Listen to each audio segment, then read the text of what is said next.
आज के इस वीडियो में बिहार सिविल जज का एग्ज़ाम जो 4 जून 2023 को कंडक्ट कराया गया, उसकी सीरीज सी हमें प्राप्त हुई है। तो सीरीज सी के माध्यम से क्वेश्चन को डिस्कस करते हुए उसके आंसर को भी डिस्कस करेंगे और उसके आंसर को एग्जैक्ट आंसर को बताएंगे, उसका एग्जैक्ट आंसर क्या है।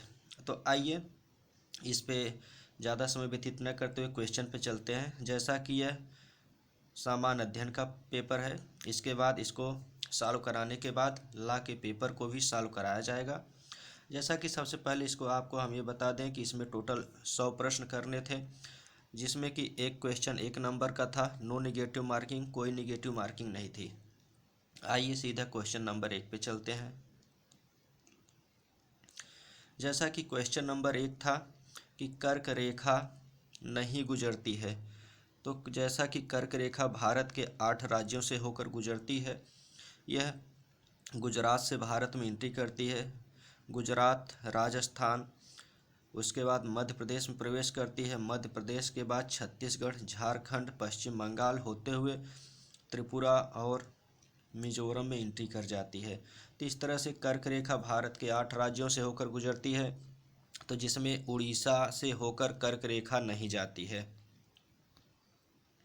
अगला जो क्वेश्चन है, क्वेश्चन नंबर 2 है कि कौन सा एक लद्दाख श्रेणी का महत्वपूर्ण दर्रा है। जैसा कि लद्दाख श्रेणी का जो महत्वपूर्ण दर्रा है जोजिला दर्रा है। जैसा कि बनिहाल दर्रा जम्मू कश्मीर में पड़ता है, जो जोजिला दर्रा है यह लद्दाख श्रेणी का महत्वपूर्ण दर्रा है। क्वेश्चन नंबर 3 देखते हैं। क्वेश्चन नंबर 3 यह है कि हिमालय पर्वत की निम्नलिखित चोटियों में से कौन भारत में स्थित नहीं है। तो पूछ रहा है कौन भारत में स्थित नहीं है। तो जैसा कि धौलागिरी यह जो है भारत में स्थित न होकर यह नेपाल में स्थित है। धौलागिरी कहाँ है? धौलागिरी भारत में स्थित नहीं है, यह नेपाल में स्थित है। जैसा कि कामेत, कामेत यह आपका उत्तराखंड में है, यह भारत में है कामेत। कंचनजंगा सिक्किम में है और नंदा देवी भी उत्तराखंड में। इस तरह से इसका जो करेक्ट ऑप्शन होगा धौलावीरा होगा। धौलावीरा भारत में स्थित नहीं है। क्वेश्चन नंबर 3 है पूर्वी घाट में सबसे ऊंचा शिखर कौन सा है पर्वत का। तो जो पूर्वी घाट का सबसे ऊंचा पर्वत शिखर है वह महेंद्रगिरी है। पूर्वी घाट का जो सबसे ऊंचा पर्वत है वह क्या है? वह है महेंद्रगिरी। इस तरह से क्वेश्चन नंबर 4 का जो आंसर है वह है महेंद्रगिरी। उसके बाद क्वेश्चन नंबर 5 पे चलते हैं। क्वेश्चन नंबर 5 में कहा गया है कि निम्नलिखित नदियों में से कौन सी एक दरार घाटी से होकर बहती है या प्रवाहित होती है। दरार घाटी का तात्पर्य भ्रंश से होकर बहती है। तो भ्रंश से होकर 2 नदियां मशहूर हैं जो भ्रंश घाटी से होकर बहती हैं, एक है ताप्ती, दूसरी नर्मदा। और माही नदी भी जो है भ्रंश घाटी से होकर बहती है। तो इस तरह से ताप्ती, नर्मदा, माही ये तीनों नदियां भ्रंश घाटी से होकर बहती हैं। तो धारा क्वेश्चन नंबर 5 का ऑप्शन नंबर बी सही है। क्वेश्चन नंबर क्वेश्चन नंबर 6 कह रहा है कि लोकटक झील कहाँ पे स्थित है। तो जो लोकटक झील है यह मणिपुर राज्य में स्थित है। ऑप्शन नंबर 6 का क्वेश्चन नंबर 6 का ऑप्शन नंबर ए सही है। लोकटक झील कहाँ स्थित है? तो लोकटक झील मणिपुर में स्थित है। क्वेश्चन नंबर 7 देखते हैं। क्वेश्चन नंबर 7 कहा गया है पूछा गया है कि निम्नलिखित में से कौन सा अलकनंदा एवं भागीरथी नदी के संगम का स्थान है। तो जो अलकनंदा और भागीरथी नदी के संगम का स्थान है वह है देवप्रयाग। तो क्वेश्चन नंबर 7 का ऑप्शन बी सही है। इस तरह से क्वेश्चन नंबर 8 देखते हैं। क्वेश्चन नंबर 8 में पूछा गया वेनगंगा और पेनगंगा किसकी सहायक नदी है। तो जो वेनगंगा और पेनगंगा है यह गोदावरी की सहायक नदी है। इस तरह से क्वेश्चन नंबर 8 का ऑप्शन बी सी सही है। क्वेश्चन नंबर 9 देखते हैं। क्वेश्चन नंबर 9 पूछा गया है कि निम्नलिखित में से कौन सा एक सही नहीं है। इसमें पूछा गया कौन सा सही नहीं है। तो जैसा कि पहला है नोवामुंडी, यह झारखंड में है, यह सही है। दूसरा है बैलामीडा, यह बैलामीडा की खान लौह अयस्क की छत्तीसगढ़ में है, यह भी सही है। तीसरा है दंतेवाड़ा, या दंतेवाड़ा मध्य प्रदेश में न होकर दंतेवाड़ा भी छत्तीसगढ़ में है। तो इस तरह से दंतेवाड़ा ऑप्शन सी यह गलत दिया गया है, मध्य प्रदेश न है जबकि यह छत्तीसगढ़ से है। संतूर यह कर्नाटक से ही है। अगला जो क्वेश्चन है क्वेश्चन नंबर 10। क्वेश्चन नंबर 10 है, निम्नलिखित में से कौन कपास उत्पादन में अग्रणी राज्य है? तो कपास उत्पादन के अंतर्गत जो अग्रणी राज्य है वह है गुजरात। तो क्वेश्चन नंबर 10 का ऑप्शन नंबर डी सही है। क्वेश्चन नंबर 11 है। क्वेश्चन नंबर 11 पूछा गया है कि निम्नलिखित में से कौन सा भारत का राज्य अभ्रक का सबसे बड़ा उत्पादक है?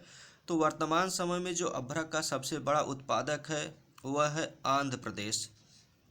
क्वेश्चन नंबर 11 का ऑप्शन नंबर ए सही है। क्वेश्चन नंबर 12 देखते हैं। क्वेश्चन नंबर 12 में पूछा गया है कि निम्नलिखित बंदरगाहों में से कौन सा स्थलरुद्ध बंदरगाह है? तो विशाखापत्तनम बंदरगाह स्थलरुद्ध बंदरगाह है। Question number 12 option number D सही है। क्वेश्चन नंबर 13 देखते हैं। क्वेश्चन नंबर 13 पूछा गया है कि हुगली औद्योगिक क्षेत्र का केंद्र है। जैसा कि हुगली औद्योगिक जो केंद्र का क्षेत्र का केंद्र है वह कोलकाता और हावड़ा है। क्वेश्चन नंबर 13 का ऑप्शन नंबर डी सही है। हुबली औद्योगिक क्षेत्र का केंद्र कोलकाता और हावड़ा है। क्वेश्चन नंबर 14 की बात करें, 14 की बात करें, पूछा गया उत्तर मध्य रेलवे का कार्यालय कहाँ है? तो उत्तर मध्य रेलवे का जो कार्यालय है यह प्रयागराज में है। क्वेश्चन नंबर 14 का ऑप्शन नंबर ए सही है। इसमें जितने भी क्वेश्चन हैं जो बिहार लोक सेवा आयोग के द्वारा 4 जून 2023 को पूछे गए हैं उसके एग्जैक्ट आंसर जो है उसी आंसर को आपको बताया जा रहा है। इसके आंसर जो बताए जा रहे हैं इस वीडियो के माध्यम से वे आंसर एग्जैक्ट हैं, सही है पूरी तरह से। इसे किसी भी तरह से गलत साबित नहीं किया जा सकता। एक आध दो क्वेश्चन को हो सकता है मिस्टेक हो सकता है, लेकिन यह पूरी तरह से क्वेश्चन के जो आंसर बताया जा रहे हैं पूरी तरह से ऑथेंटिक हैं और इसमें आयोग के द्वारा भी चेंजिंग करना नामुमकिन है। क्वेश्चन नंबर 15 देखते हैं। क्वेश्चन नंबर 15 है, निम्नलिखित में से कौन सा भूतापी से संबंधित है? तो जो भूतापी से संबंधित है ज्वार है। ज्वार जो भूतापी से संबंधित है। क्वेश्चन नंबर 15 का ऑप्शन नंबर सी सही है। क्वेश्चन नंबर 16 देखते हैं। क्वेश्चन नंबर 16 कह रहा है कि फीफा विश्व कप 2022 का विजेता कौन रहा है? तो फीफा विश्व कप 2022 का विजेता अर्जेंटीना रहा है। अर्जेंटीना ने फ्रांस को 4-2 से हराकर फीफा विश्व कप 2022 जीता था, जिसमें लियोन मेसी ने लास्ट में पेनाल्टी शूट लगाकर अर्जेंटीना को विजयी बनाया था। तो question number 16 option number A सही है। क्वेश्चन नंबर 17 कहा गया है कि 21 जनवरी 2023 को आयोजित एक समारोह में विजिट इंडिया ईयर 2023 का शुभारंभ किसके द्वारा किया गया? तो यह जो शुभारंभ किया गया यह श्री जी किशन रेड्डी के द्वारा किया गया। क्वेश्चन नंबर 17 का ऑप्शन नंबर ए सही है। क्वेश्चन नंबर 18 है, भारतीय ऊर्जा सप्ताह 2023 का समापन 8 फरवरी को कहाँ किया गया? तो जो भारतीय ऊर्जा सप्ताह 2023 का समापन 8 फरवरी को किया गया वह बेंगलुरु में किया गया। क्वेश्चन नंबर 18 का ऑप्शन नंबर बी सही है। क्वेश्चन नंबर 19 देखते हैं। क्वेश्चन नंबर 19 है, क्वेश्चन नंबर 19 के अंतर्गत कहा गया है 6 से 8 जनवरी 2023 को पणजी में आयोजित पर्पल फेस्ट किसके कल्याण का उत्सव था? तो यह गोवा में विकलांगों के लिए सर्वप्रथम पहला ऐसा फेस्टिवल था जो विकलांगों से संबंधित था। तो यह पर्पल फेस्ट जो आयोजन किया गया था यह विकलांगों से संबंधित था। अगला जो क्वेश्चन है इस तरह से क्वेश्चन नंबर 19 का ऑप्शन नंबर डी सही है। क्वेश्चन नंबर 20 देखते हैं। क्वेश्चन नंबर 20 था, गणतंत्र दिवस 2023 के मुख्य अतिथि कौन थे? तो भारत के गणतंत्र दिवस 2023 के तहत जो मुख्य अतिथि थे वह मिस्र के राष्ट्रपति अब्देल फतेह अल सीसी थे। क्वेश्चन नंबर 20 का ऑप्शन नंबर ए सही है। क्वेश्चन नंबर 21 देखते हैं जिसमें यह कहा गया कि भारतीय भूवैज्ञानिक सर्वेक्षण ने लिथियम के संभावित जमा की पहचान की है। तो भारतीय भूवैज्ञानिक सर्वेक्षण ने लिथियम के 5.9 मिलियन टन लिथियम की संभावना व्यक्त किया है, संभावित जमा की पहचान की है। क्वेश्चन नंबर 21 का ऑप्शन नंबर डी सही है। अगला जो क्वेश्चन है क्वेश्चन नंबर 23। क्वेश्चन नंबर 23 में पूछा गया है अप्रैल 2023 में भारत में कितने आईआईटी थे। तो अप्रैल 2023 में भारत के अंतर्गत टोटल 23 आईआईटी थे। ऑप्शन नंबर सी सही है। क्वेश्चन नंबर 22 का ऑप्शन नंबर सी सही है। क्वेश्चन नंबर 23 देखते हैं। क्वेश्चन नंबर 23 है नीति आयोग का नया मुख्य कार्यकारी अधिकारी सीईओ कौन है। तो नीति आयोग का सीईओ BVR सुब्रमण्यम है। नीति आयोग का जो सीईओ कौन है सुब्रमण्यम जी हैं। क्वेश्चन नंबर 23 का ऑप्शन नंबर ए सही है। क्वेश्चन नंबर 24 देखते हैं। क्वेश्चन नंबर 24 है भारत में अप्रैल से जनवरी 2022-23 में कुल निर्यात वस्तुओं और सेवाओं की वृद्धि थी लगभग कितना। तो यह जो डाटा है 2022 और 23 को मिलाकर निर्यात में जो वृद्धि है सेवाओं और वस्तुओं को लेकर वह 17.33 है। Option number C question number 24 का ऑप्शन नंबर सी सही है। क्वेश्चन नंबर 25 देखते हैं। क्वेश्चन नंबर 25 में कहा गया है कि अपने सभी मैनहोलों को साफ करने के लिए रोबोट तकनीकी का उपयोग करने वाला पहला राज्य कौन सा है। तो पहला राज्य रोबोट तकनीकी से मैनहोलों को नालों को साफ करने वाला जो पहला राज्य है वह है केरल। क्वेश्चन नंबर इस तरह से 25 का ऑप्शन नंबर बी सही है। क्वेश्चन नंबर 26 की हम बात करें। क्वेश्चन नंबर 26 है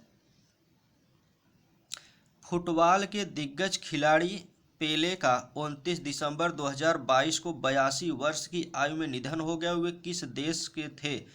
तो जो पेले फुटबॉलर थे बेस्ट फुटबॉलर कहे जाते थे पेले को। पेले का जन्म ब्राज़ील में हुआ था। पेले ब्राज़ील के निवासी थे। तो क्वेश्चन नंबर 26 का ऑप्शन नंबर बी सही है। क्वेश्चन नंबर 27 देखते हैं। क्वेश्चन नंबर 27 के अंतर्गत पूछा गया है कि सरकार की किस प्रणाली को सरकार के बेस्ट मिस्टर मॉडल के रूप में जाना जाता है। तो जो संसदीय शासन प्रणाली है इसको बेस्ट मिस्टर मॉडल के रूप में जाना जाता है। क्वेश्चन नंबर 27 का ऑप्शन नंबर ए सही है। क्वेश्चन नंबर 28 की बात करें। क्वेश्चन नंबर 28 के अंतर्गत कहा गया है कि पितृपक्ष मेला किस नदी के तट पर आयोजित किया जाता है। तो जो पितृपक्ष मेला है यह फल्गु नदी के तट पर आयोजित किया जाता है। क्वेश्चन नंबर 28 का ऑप्शन बी सही है। क्वेश्चन नंबर 29 के अंतर्गत क्या पूछा गया। तो यह कहा गया है कि कौन सा देश एशियाई कप फुटबॉल टूर्नामेंट 2023 की मेज़बानी करेगा। जैसा कि इस क्वेश्चन में जो ऑप्शन दिया गया फिलहाल ये क्वेश्चन पहले का बना हुआ है क्योंकि जब ये क्वेश्चन बना था उस समय फुटबॉल की जो मेज़बानी करने वाला था वह दक्षिण कोरिया, थाईलैंड, उसके बाद इंडोनेशिया करने वाला था। तो उस पहले के ऑप्शन के हिसाब से इसका जो ऑप्शन सही होगा यह इंडोनेशिया सही होगा। इसका जो ऑप्शन सही होगा यह इंडोनेशिया सही होगा। लेकिन वर्तमान में जो एशियाई कप फुटबॉल टूर्नामेंट की मेज़बानी करेगा वह चीन करेगा क्योंकि थाईलैंड, दक्षिण कोरिया और इंडोनेशिया ने मेज़बानी करने से इनकार कर दिया, अपनी मेज़बानी वापस ले ली कि वे मेज़बानी नहीं करेंगे। तो इस तरह से आयोग के द्वारा हमें उम्मीद है कि इसका जो आंसर माना जाएगा वह माना जाएगा इंडोनेशिया, लेकिन वर्तमान समय में इसकी मेज़बानी चीन करेगा। एशियाई फुटबॉल विश्व कप की मेज़बानी कौन करेगा? तो इसकी मेज़बानी चीन के द्वारा की जाएगी। देखिए, इस क्वेश्चन को डिलीट किया जाता है या इसके आंसर को सी ऑप्शन को माना जाता है। तो इस तरह से इसका आंसर डिलीट हो भी सकता है, नहीं भी हो सकता है। अगर आयोग इंडोनेशिया मानता है तो डिलीट नहीं होगा, अगर चीन माना जाएगा तो हो सकता है इस क्वेश्चन को डिलीट किया जाए। क्वेश्चन नंबर 30 है। क्वेश्चन नंबर 30 के अंतर्गत पूछा गया प्रसिद्ध पुस्तक मधुशाला के लेखक कौन है? तो मधुशाला के लेखक हैं हरिवंश राय बच्चन। क्वेश्चन नंबर 30 का ऑप्शन डी सही है। क्वेश्चन नंबर 31 पे बात करें। क्वेश्चन नंबर 31 के अंतर्गत कहा गया है कि 29 दिसंबर 2022 को नई दिल्ली में अमित शाह द्वारा सीमा सुरक्षा बल के लिए कौन सी मोबाइल ऐप लॉन्च की गई? तो जो 29 दिसंबर 2022 को सीमा सुरक्षा बल के लिए जो ऐप लॉन्च किया गया वो प्रहरी ऐप है। इसके द्वारा ट्रेनों में यात्रियों के सामान को चोरी करने से ट्रैक किया जाएगा। चोरी को रोकने के लिए इस ऐप को बनाया गया है। यह सीमा सुरक्षा बल के लिए इस ऐप को लॉन्च किया गया ताकि ट्रेनों में हो रही चोरी पर रोक लगाया जा सके। तो क्वेश्चन नंबर 31 का ऑप्शन नंबर ए सही है। इस तरह से क्वेश्चन नंबर 31 खत्म हुआ। Question number 32। क्वेश्चन नंबर 32 के अंतर्गत पूछा गया है कि जनवरी 2023 में भारतीय सेना ने त्रिस्कारी प्रहार संयुक्त परीक्षण अभ्यास कहाँ आयोजित किया था? तो जनवरी 2023 में भारतीय सेना ने त्रिस्कारी प्रहार संयुक्त परीक्षण अभ्यास यह उत्तरी बंगाल में आयोजित किया था। क्वेश्चन नंबर 32 का ऑप्शन नंबर डी सही है। क्वेश्चन नंबर 33 की बात करें। क्वेश्चन नंबर 33 में कहा गया कि IFFCO nano urea liquid fertiliser plant की आधारशिला किस राज्य में रखी गई? तो अभी जो हाल ही में IFFCO nano urea liquid fertiliser plant की आधारशिला रखी गई, यह गृह मंत्री अमित शाह जी के द्वारा झारखंड में नैनो यूरिया की स्थापना की आधारशिला रखी गई है। कहाँ पे रखी गई है? झारखंड के अंतर्गत। तो क्वेश्चन नंबर 33 का ऑप्शन नंबर बी सही है। क्वेश्चन नंबर 34 है पर्यावरण संरक्षण के लिए युवा 20 समिट की मेजबानी कौन करेगा? करें कि पर्यावरण संरक्षण के लिए युवा 20 समिट की मेजबानी बड़ोदरा महाराज सवाजीराव विश्वविद्यालय के द्वारा किया जाएगा। क्वेश्चन नंबर 34 का ऑप्शन नंबर डी सही है। अगला जो क्वेश्चन है क्वेश्चन नंबर है 35। 34 का option number D. Question number है 35। क्वेश्चन नंबर 35 के अंतर्गत कहा गया है कि अटल सम्मान पुरस्कार किसे दिया गया? अटल सम्मान पुरस्कार प्रभु चंद्र मिश्रा जी को दिया गया। क्वेश्चन नंबर 35 का ऑप्शन नंबर सी सही है। अगला जो क्वेश्चन है क्वेश्चन नंबर 36 है। क्वेश्चन नंबर 36 जिसमें कहा गया मगध राज्य की राजधानी थी। मगध राज्य की राजधानी क्या थी? तो जो मगध राज्य की राजधानी थी यह राजगीर थी। वर्तमान समय में इस राजधानी को पाटलिपुत्र बनाया गया था, पटना। इस तरह से क्वेश्चन नंबर 36 का ऑप्शन नंबर सी सही है। क्वेश्चन नंबर 37 है। क्वेश्चन नंबर 37 के अंतर्गत कहा गया कि कौन सा गद्य एवं पद्य दोनों में लिखा गया? तो यजुर्वेद को गद्य और पद्य दोनों में लिखा गया है। इस तरह से question number 37 option number D सही है। क्वेश्चन नंबर 38 की बात करें।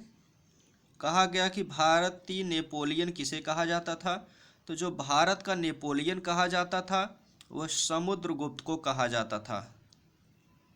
समुद्रगुप्त भारत का नेपोलियन कहा जाता था। क्वेश्चन नंबर 38 का ऑप्शन नंबर बी सही है। क्वेश्चन नंबर 39 की बात करें। क्वेश्चन नंबर 39 के अंतर्गत कहा गया कि निम्नलिखित में से कौन सा एक सही सुमेलित नहीं है? जैसा कि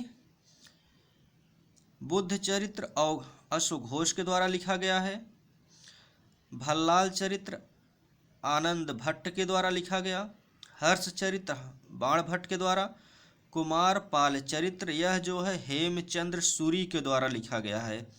यह संध्याकर नंदी के द्वारा न लिखा जाकर कुमार पाल चरित्र हेमचंद्र सूरी के द्वारा लिखा गया। किसके द्वारा लिखा गया? यह हेमचंद्र सूरी के द्वारा लिखा गया है। हेमचंद्र सूरी के द्वारा कुमार पाल चरित्र लिखा गया। क्वेश्चन नंबर 29 का ऑप्शन नंबर ए सही है। क्वेश्चन नंबर 40 की बात करें, 40 के अंतर्गत कहा गया कि शिवाजी की राजस्व नीति कैसी थी? तो शिवाजी की राजस्व नीति रैयतवाड़ी थी। पहले शिवाजी के जो उनकी कार्यप्रणाली थी, जो शासन व्यवस्था थी, उसमें जमींदारी व्यवस्था चलती थी, जागीरदारी व्यवस्था चलती थी। जागीरदारी व्यवस्था को समाप्त किया गया। जागीरदारी व्यवस्था को समाप्त करके रैयतवाड़ी व्यवस्था चलाई गई। तो इस तरह से शिवाजी की जो राजस्व नीति थी वह रैयतवाड़ी थी। पहले जागीरदारी थी, उसे समाप्त करके रैयतवाड़ी बनाया गया। तो क्वेश्चन नंबर 40 का ऑप्शन नंबर बी सही है। क्वेश्चन नंबर 41 है। क्वेश्चन नंबर 41 के अंतर्गत पूछा गया कि आश्रम व्यवस्था का सही क्रम क्या है? तो जो आश्रम व्यवस्था का सही क्रम है वह पहले ब्रह्मचर्य का पालन, फिर गृहस्थ का पालन, फिर वानप्रस्थ, फिर संन्यास।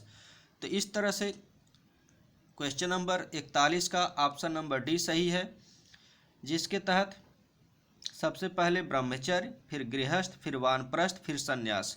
क्वेश्चन नंबर 42 की बात करें, कहा गया कि गुजरात के सोमनाथ मंदिर को किसने लूटा था? तो गुजरात के सोमनाथ मंदिर को महमूद गजनवी ने लूटा था 1025 में। इस तरह से ऑप्शन नंबर डी सही है। क्वेश्चन नंबर 42 का ऑप्शन डी सही है। क्वेश्चन नंबर 23 के अंतर्गत कहा गया है कि स्मृति ग्रंथों में विवाह के कितने प्रकारों का उल्लेख किया गया? तो स्मृति ग्रंथों में विवाह के टोटल 8 प्रकारों का उल्लेख किया गया है, जिसमें गांधर्व विवाह, राक्षस विवाह, यक्ष विवाह, प्रजापति विवाह, इस तरह से टोटल 8 विवाह हैं। कुल कितने विवाह को उसमें समाहित किया गया? तो उसमें कुल 8 विवाह को समाहित किया गया। Question number 43 option number A सही है। क्वेश्चन नंबर 45 की बात करें तो क्वेश्चन नंबर 45 के अंतर्गत पूछा जा रहा है भोगपति कौन होता है? फिलहाल इस क्वेश्चन का आंसर कहीं स्पष्ट रूप से मिल नहीं रहा है, लेकिन इस क्वेश्चन को इसके आधार पर ऑप्शन नंबर डी इसका हमारे अनुमान सही होना चाहिए कि एक विश्व का राज्यपाल। फिलहाल इस क्वेश्चन को क्लियर नहीं हो पा रहा, इसलिए इसे डाउटफुल में रख रहे हैं और हमारे हिसाब से इसका ऑप्शन नंबर डी सही होगा, लेकिन अभी इसको क्लियर नहीं। अगला क्वेश्चन चलते हैं। क्वेश्चन नंबर 45 करा कि क्षेत्रज पुत्र किसे माना जाता है? तो नियोग प्रथा से जो उत्पन्न होता है पुत्र उसे क्षेत्रज पुत्र माना जाता है। नियोग प्रथा का मतलब होता है कि कोई भी व्यक्ति किसी भी स्त्री से केवल शारीरिक संबंध बना सकता है, जब चाहे किसी भी महिला से शारीरिक संबंध बना सकता है। इस प्रचलन को नियोग प्रथा कहते हैं।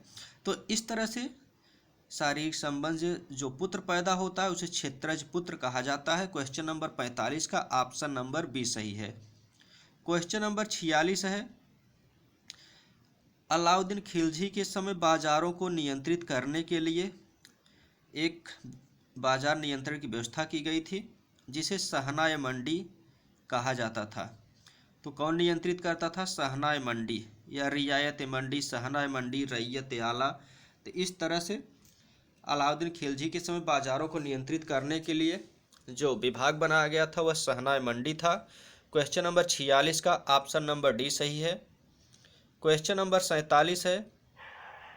किस शिलालेख में अशोक ने दूसरे संप्रदायों को आदर करने को कहा? शिलालेख 12 के अंतर्गत अशोक ने यह कहा है कि अपने धर्म का प्रचार प्रसार करें, लेकिन दूसरे धर्म के विरुद्ध भावना, उसके विपरीत भावना न रखें। दूसरे धर्म का भी आदर करें, उसका भी सम्मान करें। तो शिलालेख 12 के अंतर्गत अशोक ने दूसरे संप्रदायों को, दूसरे धर्मों को आदर करने को कहा था। क्वेश्चन नंबर अगला है 48। क्वेश्चन नंबर 48 के अंतर्गत कहा गया कि किसके उपदेशों ने समाज में निम्न जातियों और स्त्रियों के स्तर को उठाया। तो इसका जो क्वेश्चन ऑथेंटिक आंसर लग रहा है, इसका चैतन्य होना चाहिए, क्योंकि अगस्त्य और चंद्रबरदाई इन सब में ऐसी कोई विशेषता नहीं दिख रही है। इनके माध्यम से रामानंद ये प्रभु का गुणगान करते थे। ये इस तरह से इसमें इनके द्वारा भी यह नहीं लग रहा है कि इनसे जातियों और स्त्रियों को ऊंचा उठाया गया। चैतन्य के द्वारा कुछ स्पष्ट हो रहा है कि इनके द्वारा स्त्रियों और महिलाओं और जातियों को उच्च स्तर उठाने का प्रयास किया गया। तो question number 48 option number C सही है। क्वेश्चन नंबर 49 की बात करें। क्वेश्चन नंबर 49 में कहा गया कि सिंध घाटी की सभ्यता के किस स्थल से एक कांस्य नर्तकी की मूर्ति मिलती है। तो मोहनजोदड़ो से एक कांस्य नर्तकी की मूर्ति मिलती है। Question number 49 option number D सही है। क्वेश्चन नंबर 50 करा किसने अकबर को भारत में राज्य करने वाला सबसे उदांत सम्राट बताया। इस क्वेश्चन का भी आंसर अभी स्पष्ट नहीं हो रहा है। इसे खोजा बहुत गया, लेकिन इस क्वेश्चन का आंसर स्पष्ट नहीं हो रहा है। इसे बाद में रहने देते हैं, कमेंट के माध्यम से बता दिया जाएगा, या इस क्वेश्चन का यदि आपको करेक्ट आंसर पता है तो कमेंट के माध्यम जरूर बताएं। क्वेश्चन नंबर 51 चलते हैं। कहा गया कि अजंता के गुफाएं या अजंता की जो गुफा चित्र है उसमें अधिकांश किस धर्म से संबंधित है।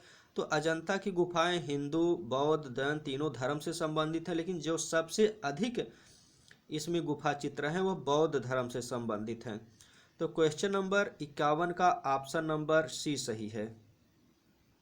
क्वेश्चन नंबर 52 चलते हैं 52।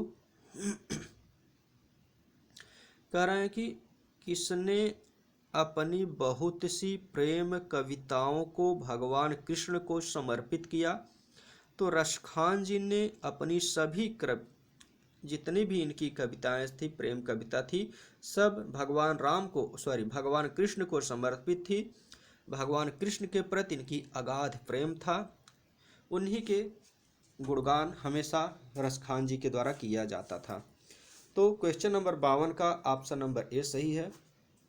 क्वेश्चन नंबर 53 एक ये बता दें कि आप लोगों को कि अगर इस क्वेश्चन का पीडीएफ चाहिए तो आप इस क्वेश्चन का पीडीएफ लेने के लिए legal knowledge by Nitish sir का टेलीग्राम ज्वाइन कर सकते हैं, जहां से आप इसके पीडीएफ को प्राप्त कर सकते हैं। पीडीएफ टेलीग्राम का लिंक आपको इस वीडियो के डिस्क्रिप्शन बॉक्स में दे दिया जाएगा, जहां से आप जाकर इस पीडीएफ को डाउनलोड कर सकते हैं।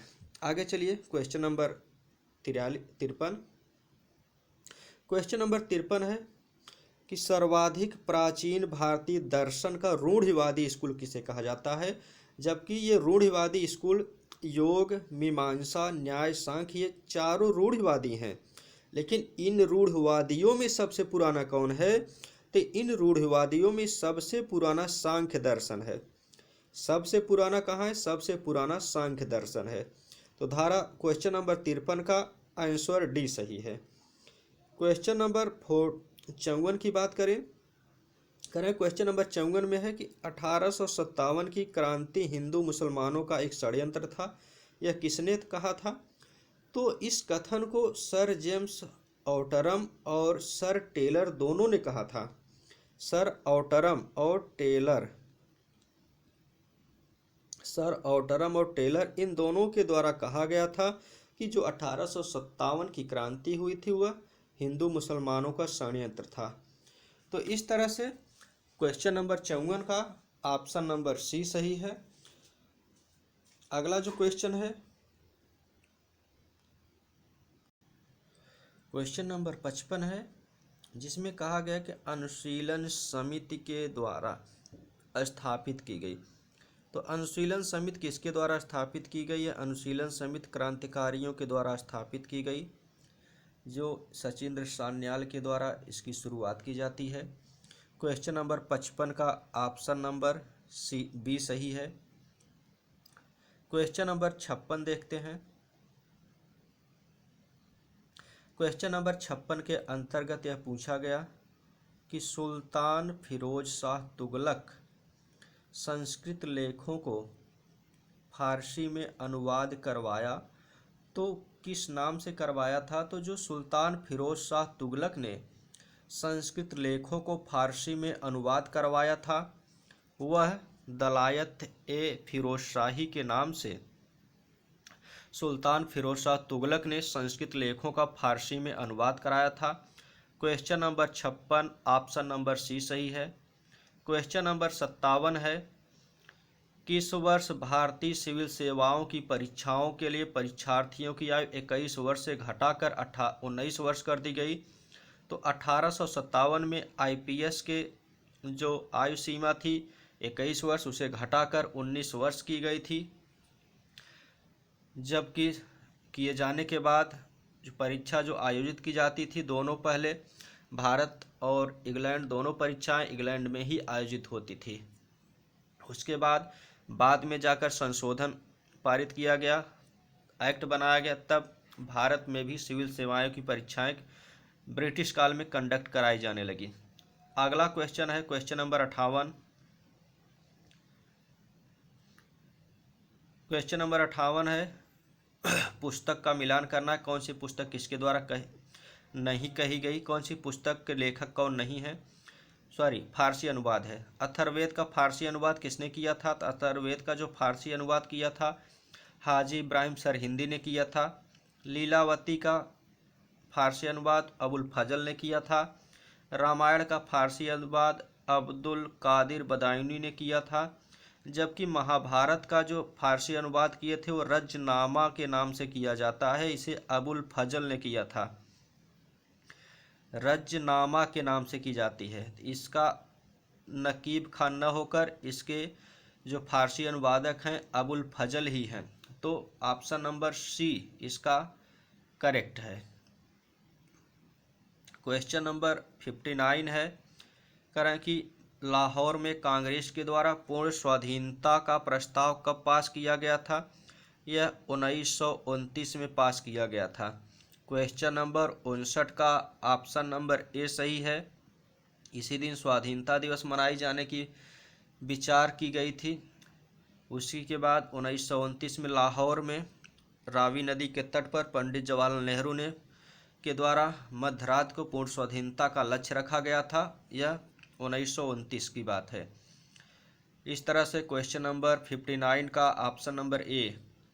क्वेश्चन नंबर 60 कहा जा रहा है कि 1882 में स्थानीय स्वशासन अधिनियम किसके द्वारा पास किया गया, किसके पास किया गया था? तो question number 60 option number A सही, लॉर्ड रिपन। क्वेश्चन नंबर 61 है। 61 के अंतर्गत पूछा गया कौन सा सुमेलित नहीं है? इसमें शासक और उनकी पत्नियों के नाम पूछे गए हैं, जैसा कि शेरशाह की पत्नी का नाम था रानी शाह। शेरशाह की पत्नी का क्या नाम था? शेरशाह की पत्नी का नाम था रानी शाह। तो इस तरह से ऑप्शन नंबर ए एग्जैक्ट है, यह सही मैच नहीं है। और वैसे अकबर की कई पत्नियां थीं, लेकिन रुकैया बेगम अकबर की पत्नियों में से एक पत्नी थी। इल्तुतमिश की पत्नी शाह तुर्कान भी थी।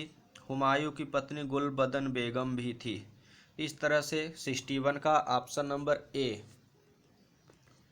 Question number 62।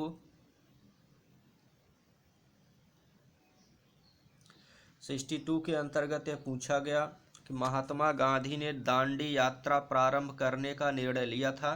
तो महात्मा गांधी जी के द्वारा जो दांडी यात्रा प्रारंभ की गई थी 12 मार्च 1930 से शुरू की गई थी, 6 अप्रैल 1930 को समाप्त हुई थी। कब शुरू की गई थी? 12 मार्च 1930 को शुरू की गई और 6 अप्रैल सविनय अवज्ञा आंदोलन के साथ इसका समापन होता है। और इसमें 78 अनुयायियों ने गांधी जी के साथ दांडी मार्च पे निकले थे। Question number 62 option number A. Question number 63 India wings freedom के लेखक कौन है? इंडिया विंग्स फ्रीडम यह पुस्तक मौलाना अब्दुल कलाम आज़ाद के द्वारा लिखी गई। Question number 63 option number B. Question number 64 है 1784 में एशियाटिक सोसाइटी की स्थापना किसके द्वारा की गई? तो 1784 में एशियाटिक सोसाइटी की स्थापना विलियम्स जोन के द्वारा की गई। Question number 64 option number C. Question number 65 है निम्नलिखित में से कौन सा एक सही सुमेलित नहीं है? इसमें पूछा गया है कौन सा सुमेलित नहीं है। जैसा कि रामकृष्ण मिशन की स्थापना 1897 में हुई थी, वेद समाज की स्थापना 1864 में हुई थी, रहनुमाई मजदायसन सभा की स्थापना भी 1851 में हुई थी, लेकिन साइंटिफिक सोसाइटी की स्थापना 1860 में न होकर 1864 में हुई थी। साइंटिफिक सोसाइटी की स्थापना 1864 में हुई थी। तो option number D. Question number 66 है गीता रहस्य के लेखक कौन है? तो गीता रहस्य के लेखक बाल गंगाधर तिलक है। Question number 66 option number A. Question number 67 है कह रहा है कि शारदा सदन की स्थापना किसने की थी? शारदा सदन की स्थापना रामाबाई के द्वारा किया गया था। Question number 67 option number C. इस तरह से 67 क्वेश्चन ऑप्शन नंबर सी। अगला जो क्वेश्चन है 68 है। 68 क्वेश्चन के अंतर्गत यह पूछा गया है कि निम्नलिखित में से कौन ऋग्वैदिक देवताओं का उल्लेख बोजाक कोई अभिलेख में नहीं मिलता। जैसा कि बोजाक कोई अभिलेख 1400 ईस्वी का है। इसके अंतर्गत मित्र, इंद्र, वरुण, नासत्य का उल्लेख किया गया है, जबकि इसमें अग्नि का उल्लेख नहीं किया गया है। तो 68 करेक्ट आंसर इसका बी है। इसमें अग्नि का वर्णन बोजाक कोई अभिलेख में नहीं है। 69 क्वेश्चन नंबर है जिसमें कहा गया कि बलबन की मृत्यु के बाद दिल्ली का सुल्तान कौन बना? तो बलबन की मृत्यु के बाद दिल्ली का सुल्तान उसका उत्तराधिकारी उसका पोता कैकोबाद बना था, जो कि एक अयोग्य शासक था। यह ज़्यादा दिन गद्दी पर नहीं बैठ सका, गद्दी इसकी काबिज नहीं रह सकी। तो इस तरह से बलबन की मृत्यु के बाद उसका पोता कैकोबाद सुल्तान बनता है। 69 option number A. Question number 70 की बात करें करा कि पाणिनि कौन थे? तो पाणिनि एक व्याकरण थे, व्याकरण विशेषज्ञ थे। 70 का ऑप्शन नंबर डी सही है। क्वेश्चन नंबर 71 की बात करें करा कि भूकंप की तीव्रता किसके द्वारा मापी जाती है? तो जो भूकंप की तीव्रता मापी जाती है वो सिस्मोग्राफ के द्वारा मापी जाती है। क्वेश्चन नंबर 71 का ऑप्शन नंबर ए सही है। क्वेश्चन नंबर 72 में मिलान करने मैच कराने के लिए है, जिसमें स्टेथोस्कोप यह जो है आला होता है, इसमें हृदय की गति मापी जाती है। सिस्मोनैनोमीटर यह इससे बीपी चेक किया जाता है, रक्तचाप जिसे ब्लड प्रेशर घटा है या बढ़ा है। लक्स मीटर इससे प्रकाश की तीव्रता मापी जाती है। थर्मामीटर ताप मापा जाता है। तो इस तरह से इसका ऑप्शन नंबर सी सही है। क्वेश्चन नंबर 72 का ऑप्शन नंबर सी सही है। क्वेश्चन नंबर 73 देखते हैं। 73 में कहा गया निम्नलिखित में से कौन सौर ऊर्जा रासायनिक ऊर्जा में परिवर्तित होती है? तो इसमें जो प्रकाश संश्लेषण है, जब पेड़ पौधे प्रकाश संश्लेषण के द्वारा सूर्य की ऊर्जा को प्राप्त करके भोजन बनाते हैं, तो यह सौर ऊर्जा को रासायनिक ऊर्जा में परिवर्तित करते हैं। Question number 73 option number A. Question number 74 की बात करें। क्वेश्चन नंबर 74 में कहा गया, इसमें कथन और कारण वाला क्वेश्चन है। कहा गया है कि नीचे दो कथन दिए गए हैं, जिनमें से कथन एक तथा दूसरे को कारण आर कहा गया है। कथन एक है कि एक घोड़न मंच पर खड़ा व्यक्ति अचानक अपनी बाहों को फैलाकर मंच को धीमा कर देता है। यह कथन सही है, क्योंकि अगर कोई घूर्णन मंच पर कोई व्यक्ति खड़ा हो जाता है तो उसकी क्षैतिज दिशा लंबाई बढ़ जाती है, जिससे और अगर वह अपनी बाहों को फैलाता है तो उसका प्रसार और हो जाता है, जिससे उसकी गति धीमी हो जाती है। यह कथन सही है। कारण क्या कह रहा है? कारण यह कह रहा है कि एक व्यक्ति के बाहों को फैलाने से इसका जड़त्व आघूर्ण बढ़ जाता है तथा कोणीय वेग घट जाता है। तो जड़त्व आघूर्ण बढ़ जाता है, ये तो गलत लग रहा है। फिलहाल इस पे थोड़ा कन्फ्यूजन क्रिएट हो रहा है। इस तरह से इसका क्वेश्चन आंसर देखें तो हमारे हिसाब से इसका डी ऑप्शन होना चाहिए। अगला जो क्वेश्चन है 75, उसको अभी छोड़ दीजिए। एक दो क्वेश्चन ऐसे हैं जो स्पष्ट रूप से क्लियर नहीं हो पा रहे हैं, उसको छोड़ दीजिए और सारे क्वेश्चन को चेक कर लीजिए और उसको आप मैच करा लीजिए। अगला जो क्वेश्चन है भू स्थिर उपग्रह। तो भू स्थिर उपग्रह जियोसिंक्रोनस सैटेलाइट जो होता है, यह ऊंचाई उपग्रह के द्रव्यमान पर निर्भर करता है, क्योंकि ये कहा गया कि घूमता नहीं, स्थिर रहता, ऐसी कोई बात नहीं। किसी भी ऊंचाई पर घूमता है ऐसी कोई बात नहीं, स्थिर ऊंचाई पर घूमता है ऐसी कोई बात नहीं है। जो जियोसिंक्रोनस सैटेलाइट होता है यह ऊंचाई पे जाता है और यह उपग्रह के द्रव्यमान पर निर्भर करता है। क्वेश्चन नंबर 66 की बात करें। क्वेश्चन नंबर 66 में कहा गया कि नीचे कौन सुमेलित नहीं है? जैसा कि pen drive data storage device होती है, TFT यह मॉनिटर होता है, प्रिंटर आउटपुट डिवाइस होता है क्योंकि कोई भी चीज़ जब हम प्रिंट मारते हैं तो बाहर आती है, माउस यह इनपुट डिवाइस है, माउस मेमोरी डिवाइस नहीं है, माउस इनपुट डिवाइस है। जब हम कंप्यूटर में कोई कासन देते हैं तो वह इनपुट के माध्यम से देते हैं, तो वो माउस के माध्यम से देते हैं, माउस इनपुट डिवाइस है। Question number 76 option number D. Question number 77 की बात करें, कह रहा है कि टोक्यो प्रोटोकॉल क्या है? तो टोक्यो प्रोटोकॉल या ग्रीन हाउस प्रभाव को रोकने के लिए या इसको कम करने के लिए एक अंतर्राष्ट्रीय करार है जिसके द्वारा सभी राज्य एक मंच पर इकट्ठा होते हैं और वहाँ पर्यावरण प्रदूषण को बचाने के लिए, ग्रीन हाउस ओजोन परत की क्षरण को बचाने के लिए इस सम्मेलन का आयोजन किया जाता है। तो टोक्यो प्रोटोकॉल या ग्रीन हाउस गैस के उत्सर्जन को कम करने के लिए है। 77 option number C. Question number 78 की बात करें। क्वेश्चन नंबर 78 में कहा गया है कि कह रहा कि कौन सा सबसे छोटा और सबसे तेज कंप्यूटर है जो मस्तिष्क की तरह कार्य करता है। जैसा कि सुपर कंप्यूटर सबसे तीव्रतम कंप्यूटर होता है, लेकिन यहाँ पूछा गया सबसे छोट और सबसे तेज कंप्यूटर, इसलिए क्वांटम कंप्यूटर सबसे छोट और सबसे तेज कंप्यूटर होता है। Question number 78 option number D. Question number 79 है, करें इंसुलिन का कार्य क्या है? करें कि इंसुलिन का कार्य है रुधिर में शर्करा को घटाना। यदि किसी में इंसुलिन की कमी हो जाती है तो उनकी रुधिर में शर्करा बढ़ जाती है, जिसके शुगर लेवल हाई हो जाता है। तो इंसुलिन जो है शर्करा को नियंत्रित करता है। इंसुलिन अगर सही है, सही रूप से इंसुलिन आ रहा है, इंसुलिन अग्न्याशय के द्वारा स्रावित होता है।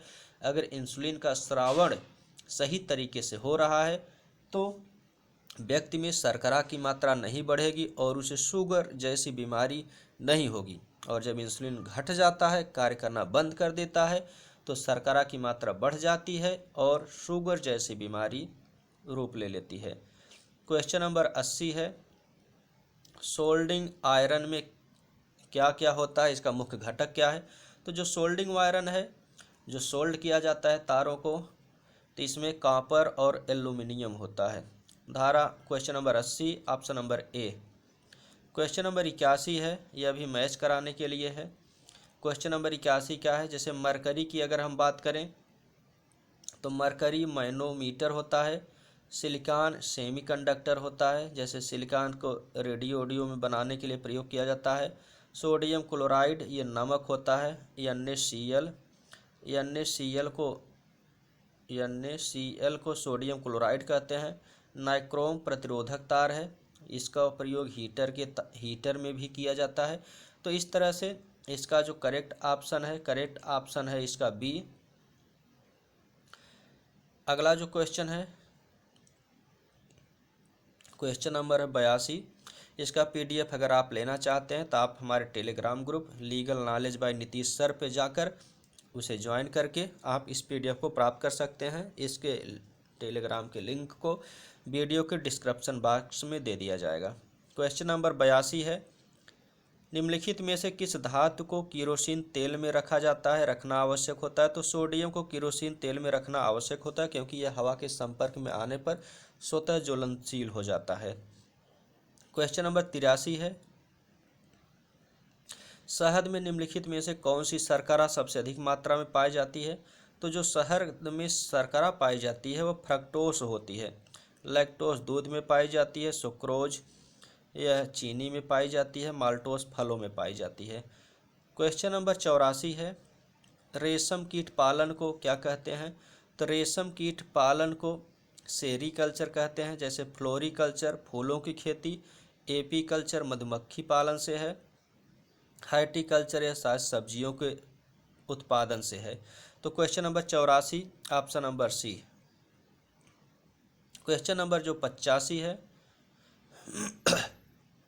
क्वेश्चन नंबर 85 पूछा गया है, डीडीटी का पूरा नाम क्या है? डीडीटी का पूरा नाम है डाईक्लोरो डाईफिनाइल ट्राईक्लोरोईथेन। क्वेश्चन नंबर 85 का ऑप्शन नंबर डी सही है। आप अपने सारे क्वेश्चन को मिला लीजिए, उसके बाद आप में कमेंट करके ज़रूर बताएं कि आपके टोटल कितने क्वेश्चन सही जा रहे हैं, आप कितने मार्क्स पा रहे हैं, ताकि एक एक्सपेक्टेड कट ऑफ करेक्ट जारी किया जा सके, जिसके आधार पर अनुमान लगाया जा सके कि बीपीएससी सिविल जज प्री का इतना कट ऑफ जा सकता है। तो आप कमेंट के माध्यम से ज़रूर बताएं कि आप कितने नंबर तक जा रहे हैं, आपका जीएस और लॉ मिलाकर कितना नंबर हो रहा है, कैटेगरी के साथ बताएं ताकि ये पता लग सके कि किस कैटेगरी का कितना मेरिट जा सकता है। क्वेश्चन नंबर 86 देखिए, क्वेश्चन नंबर 86 मैच कराने के लिए है, जिसके अंतर्गत vitamin C scurvy, vitamin D rickets, vitamin B beriberi, vitamin A रतौंधी से है। तो इसका जो ऑप्शन है ऑप्शन नंबर डी सही है। इसका जो ऑप्शन है ऑप्शन नंबर डी सही है। क्वेश्चन नंबर 86 का ऑप्शन नंबर डी सही है। क्वेश्चन नंबर 87 देखते हैं, करा कि कौन सा ओडोमीटर से मापा जाता है? ओडोमीटर जैसा कि मोटरसाइकिलों में जो मीटर लगा होता है, जो गति बताता है गाड़ी कितनी स्पीड से चल रही है, उसी मीटर को ओडोमीटर कहते हैं। वह दूरी को बताता है। क्या बताता है? दूरी को बताता है। तो धारा 86 ऑप्शन ए सही है। धारा 88 की बात करें, सॉरी क्वेश्चन नंबर 88, धारा ही याद आ रहा है बार बार। क्वेश्चन नंबर 88 कह रहा है कि पानी का 4 डिग्री सेल्सियस पर अधिकतम घनत्व होता है, क्योंकि पानी 4 डिग्री सेल्सियस पर इसका उबलना शुरू हो जाता है। तो पानी का जो 4 डिग्री सेल्सियस है, इस पर पानी का घनत्व अधिकतम होता है। Question number 88 option number D सही है। क्वेश्चन नंबर 89 की बात करें, तो क्वेश्चन नंबर 89 में कहा गया कौन ग्रीन हाउस गैस नहीं है? जैसा कि carbon dioxide, nitrous oxide, methane ये सब ग्रीन हाउस गैस हैं, जबकि हाइड्रोजन ग्रीन हाउस गैस नहीं है। हाइड्रोजन शुद्ध गैस होती है, यह सांस लेने में भी सहायक होती है, इसके बगैर सांस नहीं लिया जा सकता। ऑक्सीजन में हाइड्रोजन की मात्रा H2 डबल हाइड्रोजन की मात्रा है, तो इसलिए हाइड्रोजन ग्रीन हाउस गैस नहीं है। 90 क्वेश्चन नंबर की बात करते हैं, करा इलेक्ट्रॉनिक बल्ब का फिलामेंट किससे बना होता है? इलेक्ट्रॉनिक बल्ब का तात्पर्य यहाँ पे जो पहले रेड बल्ब आता था, बल्ब इस समय तो एलईडी चल रही, एलईडी नहीं, पहले जो बल्ब आता था 100 वाट का 200 वाट का, उसमें जो फिलामेंट लगा था वह किसका बना होता है? वह टंगस्टन का बना होता था और बना होता है, प्रेजेंट टाइम में भी मिलता है। तो इलेक्ट्रॉनिक बल्ब में जो फिलामेंट होता है वो टंगस्टन का बना होता है। धारा question number 90 option number B सही है। क्वेश्चन नंबर 91 की बात करें, करा कि बिना चिपकने वाले खाना बनाने के बर्तन लेपित होते हैं, टेफ्लॉन से लेपित होते हैं। जैसा कि टेफ्लॉन के अंतर्गत बर्तनों के पेंदी पर कलई कर दी जाती है, जिससे उस पर कालिख नहीं लगती और भोजन जल्दी से पकता है, क्योंकि उष्मा ब्लैक की तरफ ज़्यादा अवशोषित होती है, तो इसे टेफ्लॉन कहा जाता है। क्वेश्चन नंबर 92 है, वॉशिंग सोडा का नाम बताइए। जैसा कि वॉशिंग सोडा को कपड़ा धोने वाला सोडा कहते हैं, सोडियम कार्बोनेट होता है, और एक होता है बेकिंग सोडा या खाने वाला सोडा। बेकिंग सोडा या खाने वाला सोडा, इसको सोडियम बाइकार्बोनेट कहते हैं, और ये वॉशिंग सोडा या धावन सोडा, इसको सोडियम कार्बोनेट कहते हैं, बाई हटा देते हैं। तो 91 ऑप्शन नंबर ए। 93 भारी जल क्या है? D2O। भारी जल को D2O ड्यूटीरियम ऑक्साइड कहते हैं। Question number 93 option number A. Question number 94 क्या है? क्वेश्चन नंबर 94 में पूछा गया है कि प्रोटीन को कैसे पहचानते हैं। तो प्रोटीन को जो पहचानने की प्रक्रिया है, यह बायरूटेक परीक्षण के द्वारा प्रोटीन को पहचाना जाता है। Question number 94 option number B. Question number 95 है, कहा गया है कि किसी वस्तु की आकृति मानव की आँख पर कहाँ बनता है। आकृति का मतलब प्रतिबिंब कहाँ बनता है? तो मानव के रेटिना पर। किसी भी वस्तु का प्रतिबिंब मानव के रेटिना पर बनता है। Question number 95 option number B. Question number 96। Question number 96 के अंतर्गत कहा गया कि हाइड्रोजन बम किस सिद्धांत पर कार्य करता है। तो हाइड्रोजन बम और परमाणु बम, इन दोनों में कन्फ्यूजन क्रिएट होता है, तो आप ऐसे याद करिए इसको। एक होता है हाइड्रोजन बम, दूसरा होता है परमाणु बम। तो ये जो बम होते हैं दो सिद्धांतों पर कार्य करते हैं, या तो नाभिकीय विखंडन पर कार्य करते हैं या तो नाभिकीय संलयन पर कार्य करते हैं। जो नाभिकीय संलयन पर कार्य करते हैं वो ज़्यादा खतरनाक होते हैं, जो नाभिकीय विखंडन पर कार्य करते हैं वो कम खतरनाक होते हैं। तो जो हाइड्रोजन बम है यह नाभिकीय संलयन पर कार्य करता है, जो परमाणु बम है वो नाभिकीय विखंडन पर कार्य करता है। तो इसको ऐसे याद रखिए, परमाणु तो परमाणु विखंडन, परमाणु विखंडन। तो जो परमाणु बम है वह नाभिकीय विखंडन पर कार्य करेगा। हाइड्रोजन न संलयन न, जैसे एक याद हो गया परमाणु विखंडन पर, तो अगला जो बम है हाइड्रोजन बम, सबसे मतलब खतरनाक बम्बों में। यह जो बम है यह नाभिकीय संलयन पर रहेगा। तो नाभिकीय संलयन यहाँ पे ये क्वेश्चन इसलिए भी डाउटफुल या बहुत ज़्यादा क्रिटिकल हो गया क्योंकि यहाँ पे हिंदी न देकर उसी को इंग्लिश में लिख दिया। तो इस तरह से इस क्वेश्चन को बहुत से स्टूडेंट इसका आंसर एग्जैक्ट जानते हुए भी ऑप्शन इंग्लिश में देने की वजह से इस क्वेश्चन को गलत कर दिए हैं, क्योंकि उनको ऑप्शन इसका हिंदी में पता था लेकिन इसका ऑप्शन इंग्लिश में दे दिया। न्यूक्लियर फिक्शन, आवृत्ति, न्यूक्लियर फ्यूजन, न्यूक्लियर एक्सप्लोजन। तो इस तरह से इसमें कंफ्यूज होकर इसका आंसर जानते हुए गलत कर दिए। तो यह नाभिकीय संलयन पर है। नाभिकीय संलयन को इंग्लिश में न्यूक्लियर फ्यूजन कहते हैं, न्यूक्लियर फ्यूजन कहा जाता है। तो 96 ऑप्शन नंबर सी सही है। 97 क्वेश्चन नंबर 97 है, जिसमें कहा जा रहा है कि ध्वनि तरंगे चलती हैं। तो ध्वनि तरंगे, सबसे अच्छी बात यह कि ध्वनि तरंगे जो चलती हैं वो निर्वात में नहीं चल सकती। ध्वनि तरंगों को चलने के लिए माध्यम की आवश्यकता होती है। ध्वनि तरंगे निर्वात में नहीं चल सकती। प्रकाश तो निर्वात में सबसे तेज चलता है, 3 लाख प्रति मीटर प्रति सेकंड जो है, 3 × 10⁸ मीटर प्रति सेकंड। लेकिन जो ध्वनि तरंगे हैं इन्हें निर्वात में चलने के लिए, निर्वात में संचरण नहीं कर सकती। इन्हें चलने के लिए जो है आवृत्ति की आवश्यकता, माध्यम की आवश्यकता पड़ती है। तो ध्वनि तरंगे सबसे तेज ठोस में चलती हैं। क्वेश्चन नंबर 98 है, सौर ऊर्जा बनती है। अब देखिए यह भी क्वेश्चन क्रिएट किया कन्फ्यूजन, क्योंकि अक्सर पता है परमाणु बम विखंडन, नाभिकीय हाइड्रोजन बम संलयन और सूर्य का जो सिद्धांत है संलयन पे, लेकिन यहाँ संलयन न देकर विज्ञान में जो नाम दिया गया इंग्लिश में रख दिया। इसकी इंग्लिश को फ्यूजन प्रक्रिया, फिक्शन प्रक्रिया, एक्सप्लोजन प्रक्रिया, संकुचन प्रक्रिया। अब इसमें कन्फ्यूजन क्रिएट हुआ क्योंकि संलयन ऑप्शन में हिंदी में नहीं दिया। तो इसका जो करेक्ट ऑप्शन है 98 का, यह है फ्यूजन प्रक्रिया। फ्यूजन का मतलब होता है संलयन प्रक्रिया के द्वारा। Question number 91 option number A. Question number 99, thyroid के इलाज में कौन सा आइसोटोप काम में आता है। यह क्वेश्चन देखिए बहुत डाउटफुल है।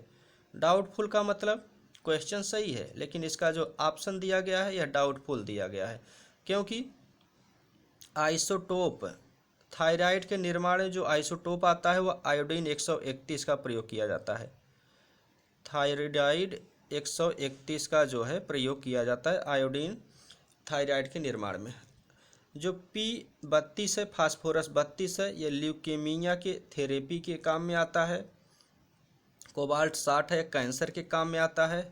लेकिन यहाँ आयोडीन 313 दिया गया है। यहाँ पे मिसप्रिंट हुआ है हमारे हिसाब से, क्योंकि यहाँ पे आई का मतलब आयोडीन 131 होना चाहिए और यहाँ पे मिसप्रिंट आयोडीन 313 दिया गया है। इसलिए यह क्वेश्चन हो सकता है इसे विलोपित किया जाए, और अगर इसका करेक्ट आंसर माना भी जाएगा तो 313 माना भी नहीं जा सकता, लेकिन करेक्ट आंसर होगा भी तो यही होगा, क्योंकि आयोडीन 313 की जगह 113 थायराइड के लिए काम में लाया जाता है। तो इसलिए 100% उम्मीद है कि इस क्वेश्चन को डिलीट किया जाए, क्योंकि यहाँ 313 ना होकर 113 होना चाहिए। क्वेश्चन नंबर 100 एंड इस क्वेश्चन पेपर का लास्ट क्वेश्चन कहा गया है कि इस क्वेश्चन में कौन सा सच्चा फल नहीं है। तो सच्चा फल क्या है? सच्चा फल सेब और कटहल ये सच्चे फल नहीं होते हैं। सेब और कटहल ये सच्चे फल नहीं हैं। तो क्वेश्चन नंबर 100 का ऑप्शन नंबर बी। तो इस तरह से इस क्वेश्चन पेपर के टोटल 100 क्वेश्चन में 2 या 3 क्वेश्चन जो डाउटफुल हैं उनको छोड़कर सारे क्वेश्चन को सॉल्व करा दिया गया। आप अपने क्वेश्चन पेपर को मिला लीजिए और मिलाकर कमेंट बॉक्स के माध्यम से ज़रूर बताएं कि आपका कैटेगरी वाइज कितना मार्क्स बन रहा है, जिससे कि एक एक्सपेक्टेड कट ऑफ निर्धारित किया जा सके। तो आपको इस वीडियो के माध्यम से सारे क्वेश्चन को मिलाने हैं और कमेंट करके बताने हैं कि आपके कितने क्वेश्चन जा रहे हैं। अगले वीडियो में लॉ से संबंधित जितने भी क्वेश्चन दिए गए हैं उन सबको डिस्कस करते हुए उनके आंसर पे चर्चा करेंगे। तब तक के लिए धन्यवाद।